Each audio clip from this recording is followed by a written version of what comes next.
Hey everybody, Kendra the Vet Tech here, back for another episode on the Kendra the Vet Tech podcast.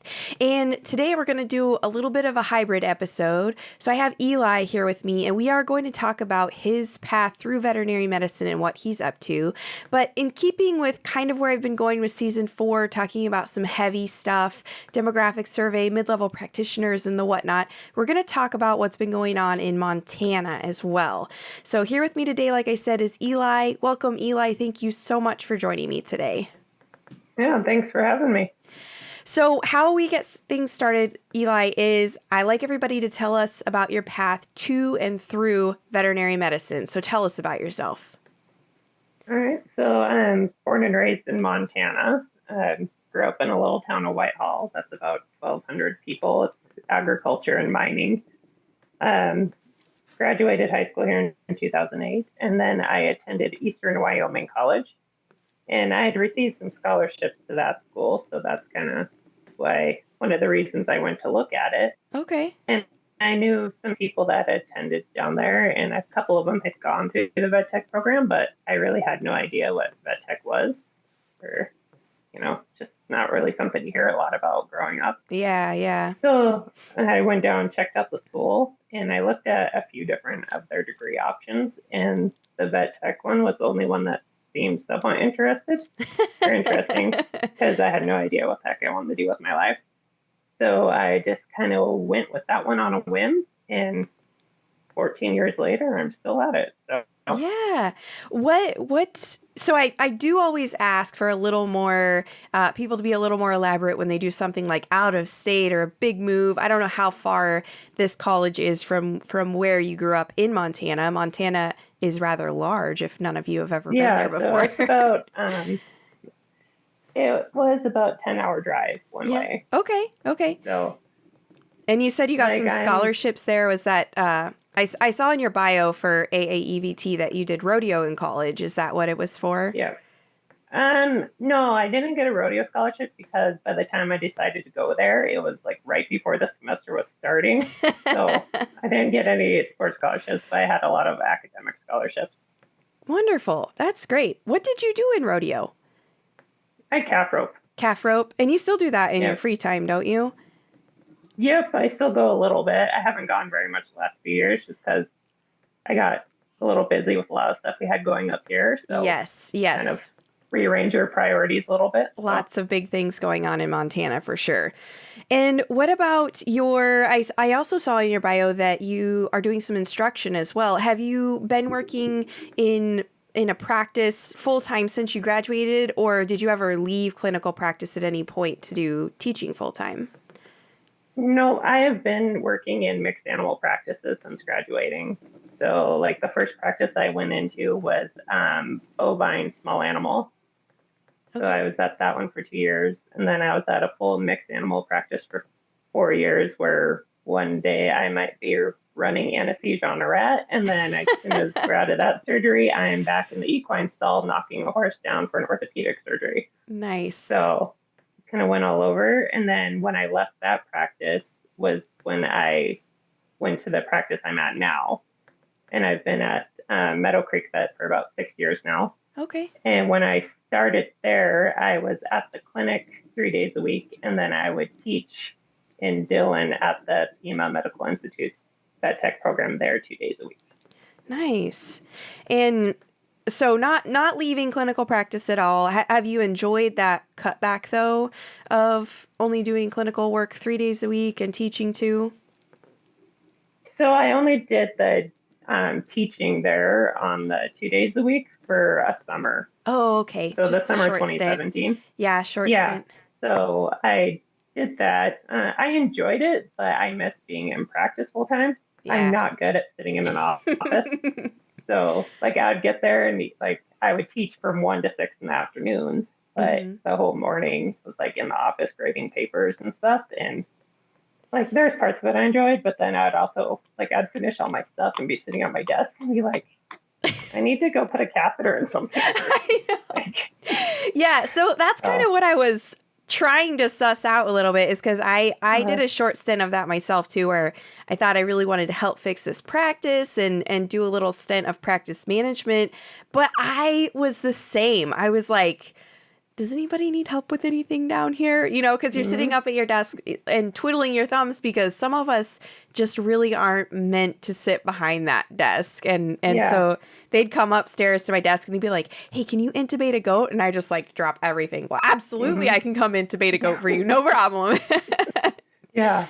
Yeah. So some of us just aren't cut out for that work, and that's okay. No. Takes all kinds. Like, I love teaching labs. I don't like doing lectures. Yeah. Like, I can get through it, but to me, I guess I don't have the right personality for like presenting PowerPoints and presenting it in like a fun, energetic way. I'm more of like, here's the information, figure it out.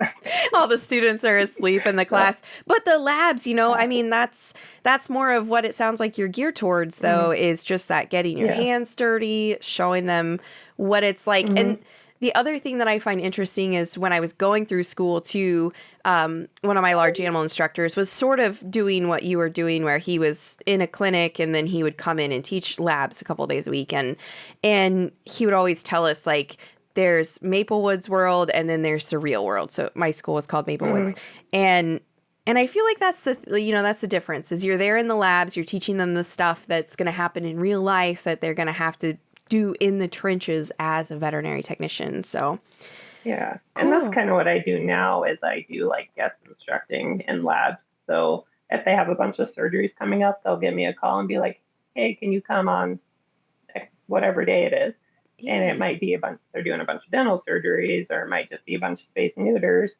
So I come and I kind of help oversee anesthesia, and then I get to throw in like some of the real world stuff of, hey, this is how you do one-handed intubations by yourself when you don't have somebody there to hold for you. Yes. Or I make them practice holding a vein off by themselves and placing a catheter by themselves. Yes. Just show them different little tricks. Or like, just because you lose your flash on an IV catheter, don't just pull it out of the leg real fast and get frustrated. Sometimes you can readjust and kind of thread them up the leg a little bit. Yeah. It'll save your vein. So yeah, exactly. And I think that's fantastic that you're providing that, because the schools are great because we learn all of this gold standard medicine in the safety of a lab with plenty of help and plenty of hands. And that is awesome. But the reality of it is, you know, sometimes we get out there and we don't always have all of the extra hands in the world, and we still have to get things done. So I think that's great that you are giving them a real world look. And look, if you get in this kind of pickle, here's a way that I figured out how to get out of this pickle, right? So that's awesome. And you are an active member of the AAEVT, so the American Association of Equine Veterinary Technicians. And what is your role with them? So starting the beginning year, I just took on one of their regional contact positions. Regional contact. So I have Minnesota, Wisconsin, Iowa, Indiana, and Illinois. Okay, so just kind of running across some of the top there. I didn't hear Dakotas. You like skip the Dakotas and then take over some of the other ones. Yep. Nope. I don't have the Dakotas. I'm excited about it because it's like some of those states I've never been to. So it's a whole new networking area of getting to meet a bunch of new techs.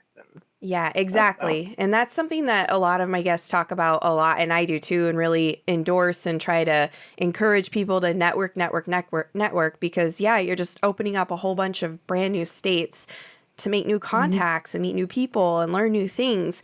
But it sounds like you're still doing quite a bit of stuff with small animal too, where you're at right now, if we're helping out with like dental. The clinic I'm at now is primarily small animal with some equine.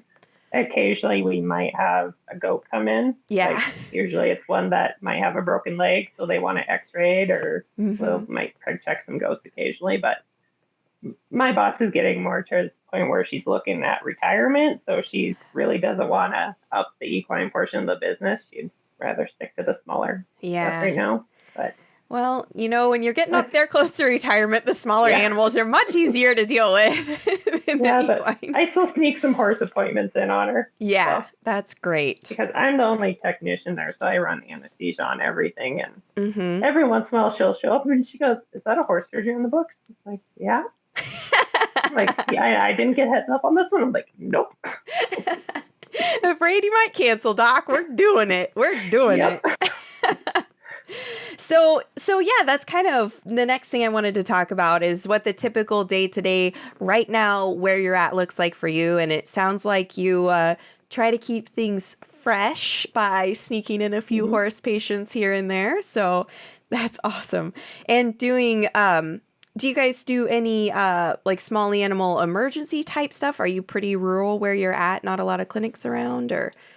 Yeah, so we're actually the only clinic over where we are. So the other clinic that was, the town I work in is a little town called McAllister, which is a post office and a steakhouse. Well, at least there's a steakhouse. Yeah, and then 7 miles down the road is another town, and the clinic in that town just up and shut its doors out of the blue. Oh, no. So we are now the only small animal clinic on that part of the valley. Oh, gosh. But so we will see emergencies. We try and work them in the best we can during the day, and then after hours, we kind of have policies set in place, like if they're an existing client and stuff like that, just because otherwise you get so run down and bogged down when it's a single doctor practice. Yeah. And then, but we're not too far from Bozeman, which is getting to be pretty big, and there's a couple emergency clinics there. So it's about an hour drive, but we refer quite a few of the emergencies there. Yeah, that's not too bad, though, an hour, to get small animal emergency taken care of. And one doctor, that would really wear them down fast, having to do emergency all the time on all those different species. But rats, though. So you see some rats and mice and like guinea pigs and... Not at this practice anymore. Okay. The one I was at before this, they would do rodents and my gosh. pets and stuff. So, and I don't like working on rats and stuff. They're not my forte. No, I hate doing the pocket pet things, definitely. I got bit by a mouse once, and then I was like, see, this is not what I was meant to do with my life. No, thank you. But definitely... I remember taking lab and exotics in college, and like we had a full vivarium, and like you had your practical restraint skills and everything that you were tested on, and we had the big naked tail Norwegian rats. Oh, and I remember I was taking one of those out of the cage and it like went vicious on my gloves, and I just like went like this, and it fell straight down to the floor. Oh no! My Dr. Bittner sitting there with this clipboard and the test paper. I'm like, you didn't see that? Hurry up and scoop it back up again. Yes. I had moments like that as well. Exotics lab was not my favorite thing that happened to me in vet tech school. I went all through school and never touched the snake once. So I had the unfortunate luck of when I was going through school, I worked at a Banfield in the Kansas City metro area, and one of our doctors there did see exotics, and I always worked the weekends so I could work full time. And inevitably, he would save those dang snakes on Sundays for when everyone else went to lunch and it was just me in the building. And he's like, hey, I need to tube feed a couple snakes. And I just had to like leave my body for a moment and hold the snake and try not to squish it. And it would coil its body down my arm. And I'm just like trying not to vomit and scream and drop the snake and run out. I am not in it for the snake medicine for sure. Yeah, one practice that I was at, people would catch rattlesnakes and bring them in, and they would put trackers in them, so then they could track them back to wherever the giant snake dens were. So like if they were getting really bad in an area, they can go into the dens and do whatever they do. And they would bring those in, and they're like, Eli, we need you to come gas this one down. I was like, nope. Sorry, you guys are on your own. No. You know that 10-foot pole they talk about? No, not even touching it with that. No, friends. Oh my gosh. Wow, that's a whole new spin I didn't even expect out of that. Gross and scary. Ugh. All right. Well, it sounds like you're still keeping things pretty fresh for yourself, still enjoying it this many years later after graduation and found a little spot for yourself. So let's talk about the big stuff that's going on in Montana. So Montana recently had new legislation that got passed through so that you guys can now be licensed veterinary technicians rather than certified. So right now you are a CVT, certified veterinary technician. But it looks like later in the year is when you guys are finally, you got all this pushed through and you guys are now licensed veterinary technicians. And is it mid-2023? Is that when this is taking effect? It started at the beginning of the year, actually. Did it? So my new title is LVT. You are! Congratulations. So I'm the second LVT in the state right now. What? So Marcia, she and I were the two main techs that worked on the legislation for licensure. So she was processed first, and then they processed mine right after hers. Well, because we were the test dummies through the whole processing system, because of course it's adding in something new under the state, so they have to work out all the kinks on their end. So we were their test dummies. I feel like that I would sign up to be the test dummy for something like that. But this has been in the works for quite some time, right? How long is it taking you guys to kind of get this pushed through? I think so. Marcia and I both got on the Big Sky Vet Tech board in 2013. Wow. And Marcia was the one who started the licensure movement. And then I think I jumped on board with her in 2014 or 2015. Okay. And then we were able to get the bill passed in the 2021 session. In the 2021 session. Nice. Yeah. Yeah. Because we went in 2019 through 2019 session, and we made it through the House, and then we got tabled in the Senate. Oh, okay. So it took a little longer, but we had to go through another session before we got it passed. Okay. So a few years in the making here. Took us, so 2023. I mean, when she started it, so we're looking at about 10 years. That's no small amount of time. Big endeavor here. Yeah, and I didn't mention this before, Eli, but you are the current standing president of the Big Sky Veterinary Technician Association there in Montana. And it looks like the other thing that I kind of wanted to talk about is Montana is one of the states that recently stopped doing the grandfathering in as well. I believe it's been within the last 10 years. Do you know about when that stopped or? So the grandfathering clause originally closed in 2006. Oh, so quite a while. So they had one up until 2006. Okay. And then the AABSB decided that they wanted that closed down. So they did.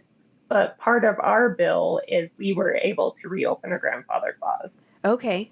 So an individual who's been on the job trained that has a minimum of 4,500 hours of on the job training as a technician can have these, it's like an affidavit type thing filled out by a Montana licensed veterinarian that they've worked under, or all the veterinarians that they've worked under.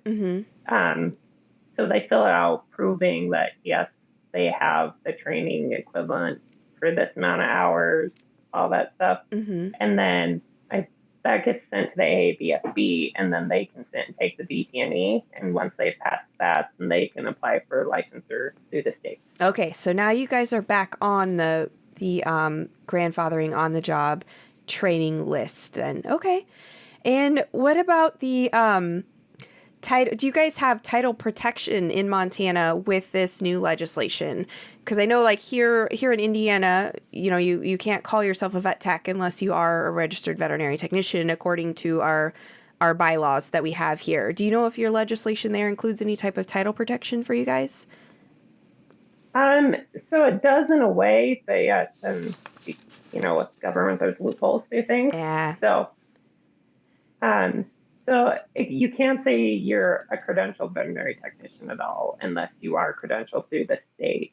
But then we've also had people on the vet board that say, like, no, you cannot use the term veterinary technician at all unless you are licensed. So then you kind of hit like a gray zone in there on, is it really there or isn't it? Yeah. Unfortunately, that's things that I've talked to a few guests this season about, the big walls that we're hitting at this point is it's too gray in every state and then we're all different. And so it really just makes the water so muddied and difficult to suss out where we are with things. What I know some about of the conversation going right now is like some vets on the state veterinary board, but then also just a lot of vets in general. Like we need to start working on re-educating ourselves on how we introduce our staff. yes. So like, yes, these are my credentialed technicians. These are my veterinary assistants. Absolutely. And Like there that. are a couple of state vet tech associations that are sending out letters to all of the clinics within their state that are saying, hey, did you know that this is what we call all of the respective staff within our clinics within our state? And so there are some technician associations that are becoming more active, or yeah, they're becoming more active, more proactive with this, sending things out. And I agree with you. I think that is a thing that we definitely need to start doing, is educating everyone who's in veterinary medicine now that, look, we're trying to make this big step forward for our LVTs, RVTs, CVTs.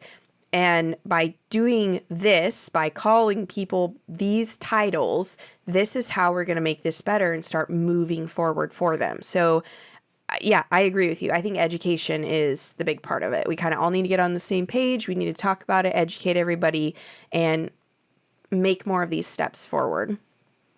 So with all the new legislation, I don't know if you guys did before. I kind of looked through your little bylaws that you had on your website here.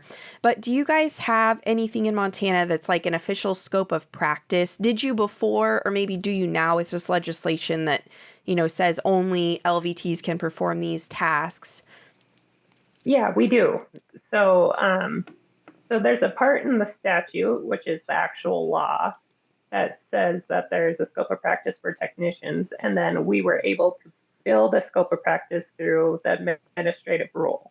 Awesome. Because that means it's a flexible living document that you don't have to go back through legislation in order to make changes to. That's great. I think that's great. But I'm really glad to hear that too, that kind of got pushed through as a big part of this, because I think that's the other component too, is it's not just about titles. We need to have rules with the titles too, because the titles don't really mean anything if we're still allowing everyone to do all of the same things. Then what's the point of differentiating all these titles? So that's a really good step forward for Montana too. Anything else? And I'll find the links and send that to you so you can look at it. Yeah, absolutely. I would definitely be interested in reading that. And I can post that on my social media stuff as well. So anybody else who's interested, anybody who lives in Montana that's interested, you guys can definitely click on that and take a look at all of that information as well. Anything else kind of big that happened with this that maybe I'm not educated about, Eli, with this big movement that happened, you guys switching to LVTs? I don't really think so. That's kind of the nuts and bolts of it. Yeah. We like to try and keep things just as straightforward as we can. So yeah, that was one big thing, like when Marsh and I were working on all this stuff, is let's not make it too complicated. Let's, like, I agree. Black and white, here it is. Yeah, I agree. And I feel like it's so easy to get bogged down in the tiny details that you end up getting lost really easy. Mm-hmm. So yep. And then I feel like when people start to get lost, then they're more apt to just be like, I don't want to. Just no, I don't want any part of this. It's too complicated. So I think you guys probably did yourself a huge favor. Well, and we did in the very beginning, we did do some things in very complicated manners that really made a lot of people mad and warranted us getting a lot of hate mail. But yet it was also some of the best stuff we ever did was making those screw-ups, because the communication started flowing like crazy after that. Yeah. Well, and I mean, it's not like either of you have done this before, so no. bound to make a few mistakes, but that's such a positive outcome, though, that it really opened up the lines of communication. And here we are now. All your hard work is panned out, and you guys deservingly got the 1 and 2 spots as the LVTs in Montana. So that's fantastic. So great that you guys are on the forefront of big change there. Anything? So we touched on your career early on, talked about Montana, great stuff going on there. Anything else that you would like to share with fellow technicians or people aspiring to follow in your footsteps, working in mixed animal practice, trying to go through this new LVT process. Any advice you'd like to share that we haven't covered so far? Just be tenacious. Like, don't be afraid to stick your hand up in the air, volunteer for stuff. Yes. Like, I am more, was it introvert, not extrovert? Yeah. Like, I'm very much easy. I can hide away and not talk to people very easy. So getting on the board and stuff, I did that by sticking my hand up in the air because the Big Sky Vet Tech Association was actually on the verge of dissolving completely. Oh, no. So, yeah, in 2013, there was a gal running the association, but she was kind of doing it by herself. And I went to a CE they were hosting, and they were having a discussion on where to transfer the funds from the association to because the association was going to dissolve. And there was a whole group of us there that she started talking about board positions and stuff. So a whole bunch of us just started sticking our hands up in there and saying, well, I'll do it. Yeah. So we, at that meeting, created a whole new board and then kind of hit the ground running from there. And now our association is running and we're strong and we've covered a lot of ground in the state. Yeah. So there used to be really weird relationships between the tech association and like the state VMA and stuff. And like, I don't know where all that stemmed from. It was way before my time. Yeah. But now, like, I can go to the MVMA membership meetings and sit on, and they'll have me come up and talk with the veterinarians. And we used to show up to the state veterinary board, and like you'd walk in, and all the vets on the board would be looking at you like, "What the heck are you doing here? Like, why are you guys here?" Yeah. And now you walk in, and one might run over and give you a big hug when you walk through the door. So I love to hear from multiple sources that this dynamic is changing drastically, because a couple episodes ago, I talked to the two members from the Missouri Vet Tech Board, and they said the same thing. They said that Stephanie, one of my guests, she went and talked to the VMA there in Missouri, and they're like, well, yeah, of course you can come. Of course you can join in the discussion. Of course you can represent your people here with us. So I really do think that the dynamic is changing within veterinary medicine for credentialed technicians. We just need to be present for it, and we need to raise our hands, and we need to step up, and we need to volunteer, because your story is also not the first where boards are hurting. They don't have enough people to do the jobs anymore. And the people who have been doing the jobs, been carrying the load for so long, are just getting exhausted. They just can't do it by themselves anymore.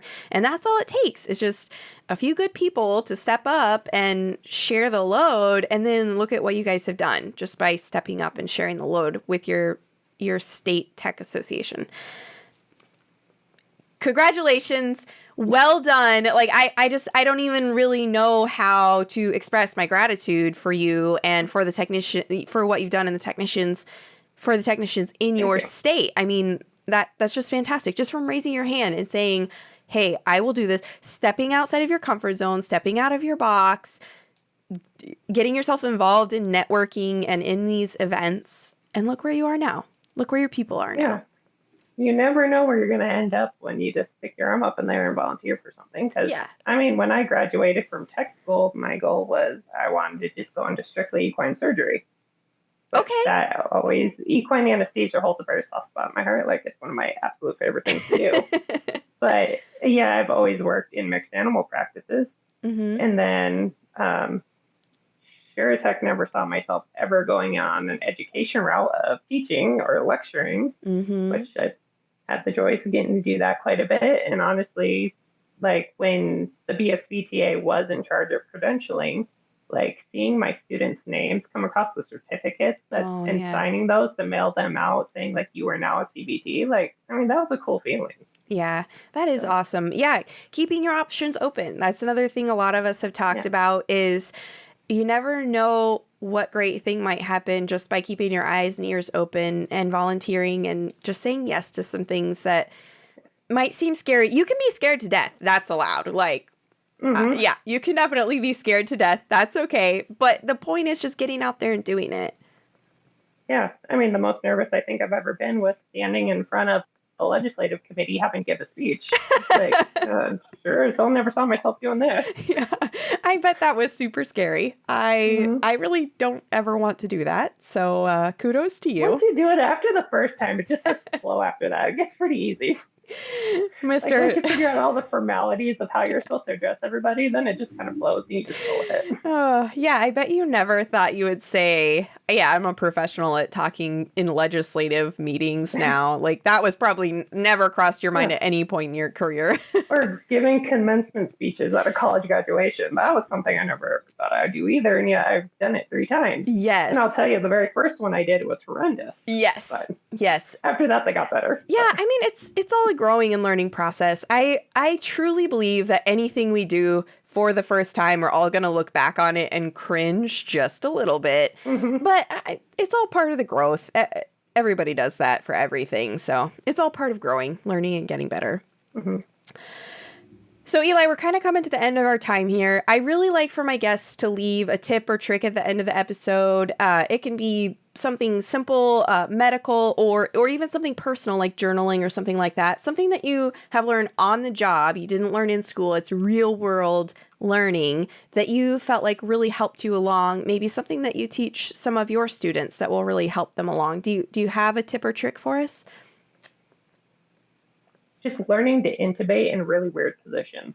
Oh, that's a really good one. Doing cats upside down on the table. Because a lot of times you're in surgery and all of a sudden something goes wrong and you need to switch out the trach tube. Yeah. Like make sure you can intubate upside down and try and figure out ways to practice on how to do it on feel. Yeah. Because you can't always see very good. And there are a lot of species we do where it is blind intubation. So. Yeah. That is a fantastic tip. Yeah, I've had surgeries where the cuff just randomly fails in the middle of the surgery. Like I tested it before, it was totally fine, and then it just fails in the middle of the surgery. And you can't just flip them over and set them back up and start over again. Like you just have to fix it in the moment. So that's a fantastic tip. Fantastic. And they've been practicing putting in IV catheters in weird positions too, because sometimes you need to get more catheters in an animal on the table, and it's a very high pressure emergency situation. Yep. Yep. Absolutely. Absolutely. Even, yeah. Catheters in weird positions, I feel like just straight up, because even if they're on the table for surgery, or even if it's like an emergency situation, you know, I've had them trying to manipulate kids in a little pygmy goat, and I'm like laying on my belly trying to get a catheter in this tiny goat because they're probably going to go to C-section with it, you know. So yeah, practice all the weird things as often as you can, because the animals, they just don't read the books. So you just need to be prepared for anything. And that's one thing, if you have a really good veterinarian that you work with and really good staff, like even if it's a routine surgery that you're going to intubate for, be like, can we practice doing this one in lateral or intubating upside down? Yeah. So I think that is a super great kind of additional extra tip, is make sure you have a very good working relationship with the veterinarian while you're going through school or while you're kind of a junior technician and growing up, because feeling like you're working in a safe environment and that you're able to make these asks, right? So this is perfectly safe. I'm monitored closely by good people, you know, whether it's credentialed technicians or veterinarians. We're all safe. The patient's safe. Can I do this thing? And I feel like that is huge when you're growing in this role, is making sure that you feel safe and you can make these asks, because we want to do it when it's safe and we can practice, so that when we do get in these sticky spots, we can get ourselves out. Yes, definitely. Good additional nugget. All right, Eli. Well, that wraps us up for today. And thank you so much for taking the time to join me today, talk about your career and what you had going on in Montana. I really appreciate your time. Oh, thanks for having me. This was fun. I've never done a podcast before, so. They are super fun just to chat about techie things and network and learn about each other. And that wraps us up for today, guys. Do feel free to follow me on Facebook and Instagram to check out new podcast episodes and other little tips, tricks, and facts that I send out on those. You can head over to my website, kendrathevettech.com, purchase your copy of my veterinary telephone triage flip book for yourself or your practice. And thanks for joining in, guys.